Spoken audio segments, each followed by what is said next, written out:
Uklama Wawmeesh Hamilton, Hustakshea Hupajisit, Uhakwa Umek to Jesse, Uhakwa Nilwek to Clifford. Thank you to the Musqueam, Squamish, and Tsleil-Waututh for allowing me to live as a guest in these, your unceded lands of unaffordable housing. Assert your Aboriginal title, do something about this mess. Reconciliation works both ways, right? I'm a journalist. I'm a journalist and a photographer. I write about Indigenous issues in the space that discourse has created for Indigenous issues and reconciliation. I'm passionate about being a journalist.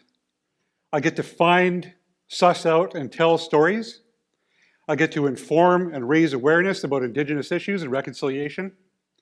I get to educate, which is critical when it comes to reconciliation. And sometimes, just sometimes, I get to affect change when it comes to people, policy, and social conditions. Why journalism? Well, I go back to my late father. I used to watch him as a boy read newspapers, National Geographic and Life magazines, page to page, every page, everything on it. And I'd watch him get angered, humored, intrigued. But in 1976, 5 years after he'd been gone and died, in my hometown, there had been a costume event. And on Monday, when the paper came out in our town, there was a picture on the front page of a Caucasian lady dressed as Pocahontas. She had a pillow under her stomach to simulate pregnancy. She was holding a wine bottle. She had somebody Jiffy mark, smallpox marks on her face. I'll come to that later. So why did I become a journalist after that? Well, in the late 90s, I'd been working in the BC treaty process with my tribe, and I became disillusioned with where things were and where they were going. I wanted to do something more and something different with my life. And to do that, I knew I had to go back to school. So I went to Vancouver Island University in Nanaimo, where I was pursuing a degree in philosophy. That was my plan to start. In the first term of my third year, I took an introduction to journalism.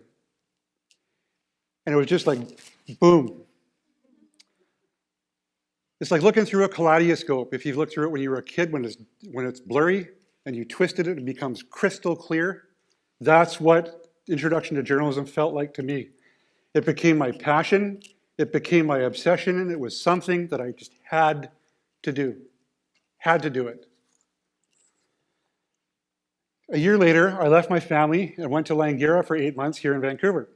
I learned the fundamentals of journalism, and afterward I worked in community news at the Alberni Valley News back in my hometown for the next 7.5 years. In those 7.5 years, I won 3 national and 3 provincial community newspaper awards. I don't consider those an ego boost. Instead, it's a nod by senior editors that I had done something right.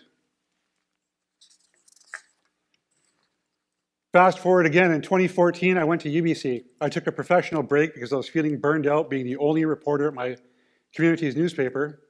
Despite that, I still loved what I did. I wanted to learn new ways of telling stories, but I also wanted to produce a substantive piece of academic and journalism work, and I did. When I documented, for my final research project, the banishment and reintegration of Indigenous sex offenders from their communities. Because the way I see it, if a story is not tough and complex, then it's not worth doing. At the end of my first year of university, in 2015, the TRC dropped its calls to action, including calls to action to media. The TRC, the Missing and Murdered Indigenous Women's issue, the Idle No More, those things coalesced and foisted Indigenous issues up the public agenda. Journalism about Indigenous issues became more prominent. From the outside, looking for more stories, but also from the inside, something began to change and is still changing. It's not all the way there yet. How do we tell these new Indigenous stories? Who are the storytellers we get to tell them? Something was changing in newsrooms. Enter the discourse where I work now. After those calls to actions, they looked at themselves through a reconciliation lens and asked themselves, what can we do and how? And they created space for Indigenous issues and reconciliation. I had graduated and just arrived. I'd written for 8 years about everything under the sun. But now it was time to concentrate on Indigenous issues, which had been part of my work. Now they were solely my work. I consider myself a journalist who happens to be Indigenous. I wanted to be a journalist and to learn how to be a photographer. I didn't get into this business to tell my people's stories. After I learned, and when I did, then I saw that there were my people's stories to tell. Writing about all those other things for all those years made me a better journalist about Indigenous issues. The media business still has its challenges, but something has changed and is continuing to change.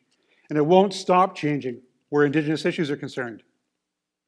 We're beginning to see more stories and work of Indigenous journalists, and newsrooms have more Indigenous reporters in them. They're beginning to. I have to say this. You can sensitize newsrooms, reporters, and editors about Indigenous issues. You can shore up journalism schools to teach students how to report on Indigenous issues in Indigenous communities like UBC and Ryerson. But it's going to be all for naught if you're not at the same time educating Indigenous leaders, particularly decision makers, about what journalism is, who journalists are, what journalists do, and why they do what they do, particularly when covering public affairs and decision makers. In the time I've been at Discourse, I've looked at press freedom in First Nations, what reconciliation looks like in small towns. Presently, we're looking at First Nations housing. And soon, I'll be embarking on looking at a cultural protocol between media and First Nations. I want to document other critical issues as well facing our Indigenous people. I want to hold a mirror. I'm passionate about holding a mirror and making people, including our own, look at the reflection back at them. I want to show how ordinary First Nations people are impacted by decisions made by decision makers in boardrooms far away from those communities. There's a price tag to what I do, though. I had to for part of a story, I walked inside the residential school my parents went to during their childhoods. The sex offender series I did brought on nightmares that never went away. I've had the wrath of First Nations who didn't like stories that I wrote, but that I knew were of public interest and I had an obligation to pursue. Last, pieces of my soul I lost that I'll never get back. But I knew what I was doing going in, and I don't ask for pity. I still love what I do. Lastly, as a call to action, this has been my journey of reconciliation with journalism. The rest of this journey of reconciliation is ours to walk together. Thank you.